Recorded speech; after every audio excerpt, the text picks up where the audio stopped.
Aquarius, Sun, Moon, Rising, or Cross Watchers. May 7 to 15 or kung kailan man dumaan sa inyo itong reading na to, lahat naman po ng reading ko rito ay timeless. Take only what resonates. Kunin lang kung ano yung magagandang mensahe na maaaring mag-apply sa situation nyo, makatulong sa sitwasyon ninyo. Of course, hindi po lahat makaka-resonate dito kasi ito ay general reading lamang. Ha? By the way, maraming salamat po sa inyong patuloy na pagsubaybay, suporta, pagbalik-balik para manood ng reading ko. Bawat isang subscribe, isang follow ninyo ay malaking tulong po yan sa akin. Gusto ko lang din pong magpasalamat doon sa mga nag-a-avail na membership subscription, mga nagpapadala ng stars, super thanks, mga hindi nag-skip ng ads, nagli-leave ng mga like, wonderful comments at nag-share. Lahat pong yan ay na-appreciate ko. Malaking tulong pong lahat yan sa akin. Okay? So, meron ka ditong future, reflection, manifestations, and declutter.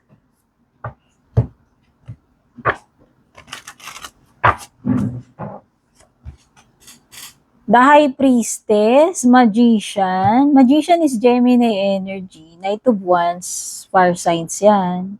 Aries, Leo, Sagittarius. Pwede rin namang may mga air. Gemini, Libra, Aquarius. Meron ding lumitaw na water, Cancer, Scorpio, Pisces, and Earth. Halos lahat nandito. Andito na sila fire, nandito na sila earth, si air, si water, so wala na tayong kukulitin pa. Nandyan na lahat yung elements. Pero malakas lang as a major card, malakas yung energy ni Magician, which is si Gemini. Okay, by looking at your cards, Aquarius, nakadetect tayo dito ng energy ng ending. Meron ding energy dito ng pagde-declutter, pagbabawas, pagle-let go, pag-aalis ng kung ano man yung mga kailangan mong i-declutter sa situation mo right now. It could be connections, it could be mga bagay na hindi mo na ginagamit, no?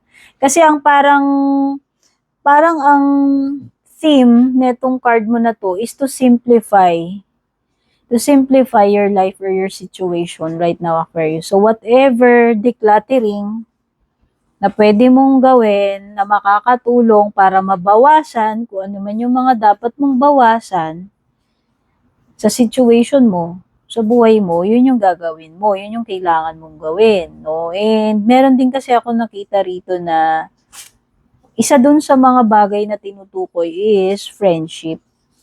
Okay? Meron binabanggit dyan na friendship that may come to an end. Kaya ako sinabing may ending. No? So, yan. Pwede rin naman na hindi lang friendship yan. It could be sa romantic din. Or other connections na tatapusin mo na puputulin na Kasi nga parang kailangan mong magbawas dito.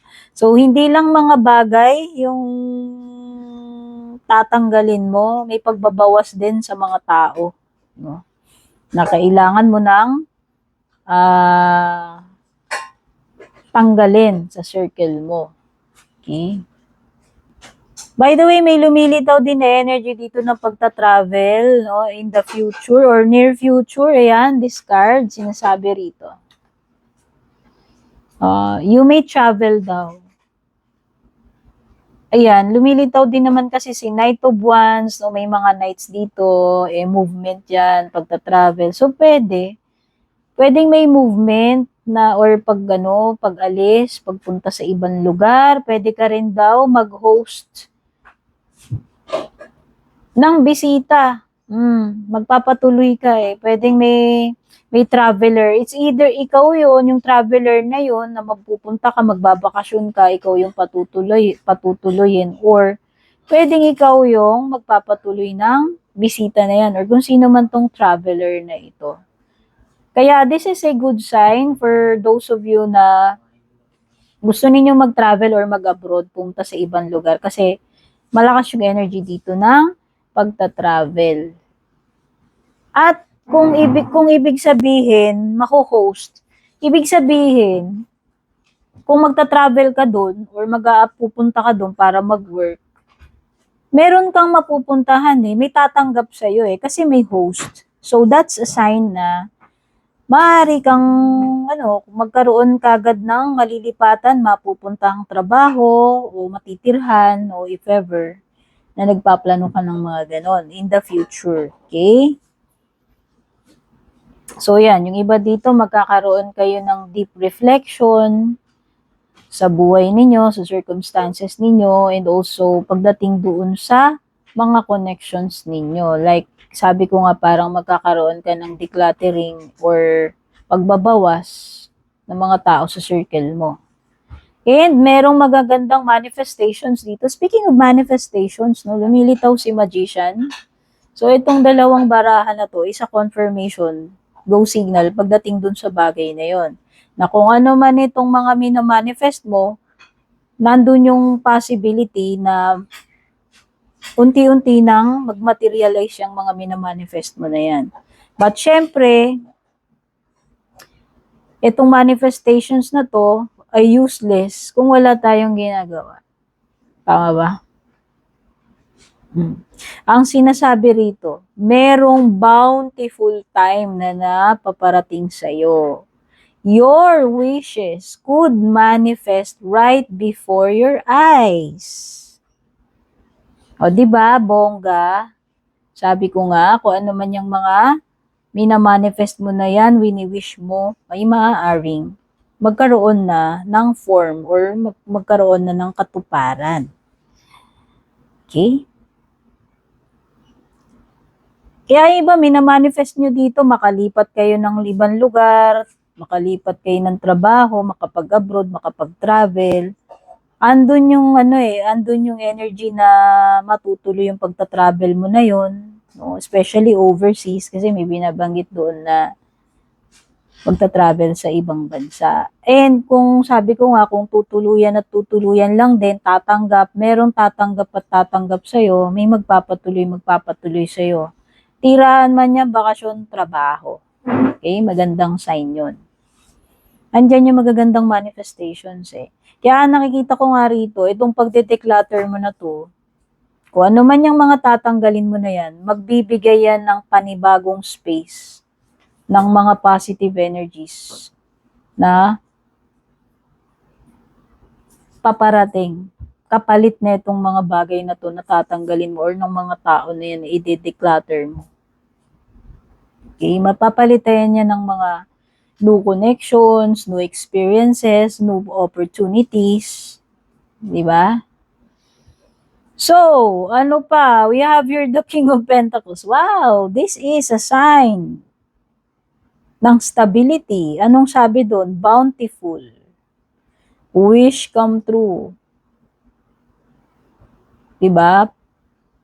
Manifestation. So, ito na yon. If you are manifesting na makarating ka sa ibang lugar, makain ka sa ganito sa ganyan, magkaroon ng stability sa kabuhayan mo, sa career mo, sa kaperahan mo, sa sitwasyon mo, eto na yon, si King of Pentacles. Okay? Ang ganda eh. Nakikita ko dito, as long as magte-take ka ng action. Oo. As long as magiging, yung, ano ba yung exact term? Enthusiastic? O, kasi energetic na knight yan eh, si Knight of Wands eh. Yun yung nakikita ko. Basta, nandun yung kikilos ka na habang merong opportunity. Alam mo yun, yung hindi ka na magpapapetiks-petiks pa. Yun yung nafe-feel ko with the Knight of Wands. Okay?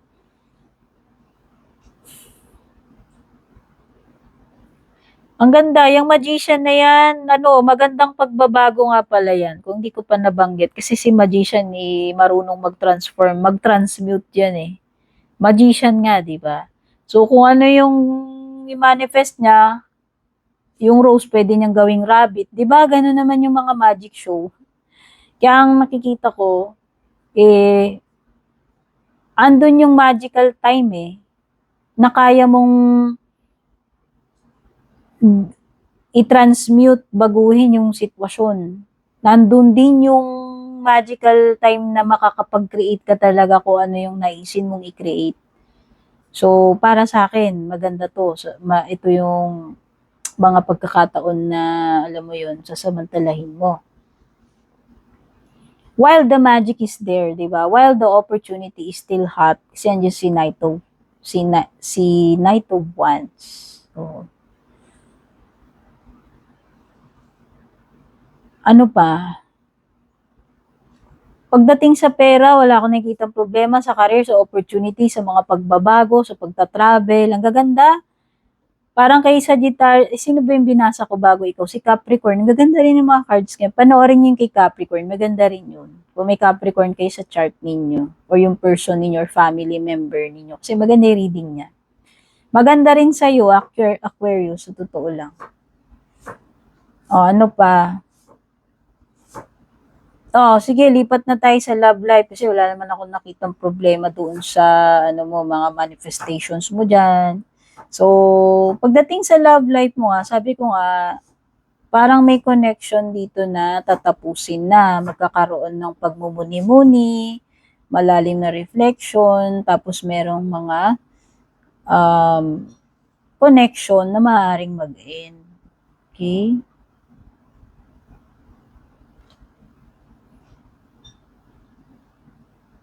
Oo, merong magwa-wind down dito na relationship, connection, baliktad si Knight of Cups. Ang feeling ko lang, binigyan mo na ng sapat na pagkakataon nitong person na to. And maaaring nagkakaroon ka na ng pagkapagod sa paghihintay ng change dito sa tao na to. Pero siguro, maraming chances na yung binigay mo, matagal ka nang naghihintay ng improvement, ng change, wala ka pa rin nakikita pagbabago dito sa situation ninyo or dito sa person na to. And yun ay parang nagre-result into nai-stress ka na. Kaya ito yung energy na nai-stress ka na Ito na energy na napapagod ka na ng kaka-guessing game, napapagod ka na ng kakaisip, kaka-anxiety, kakapuyat, kakahintay, by the way, o yan. Baka ito ay situation na parang tagal-tagal mo na naghihintay, wala ka pa rin napapala dito sa tao na to, sa situation ninyo. Okay.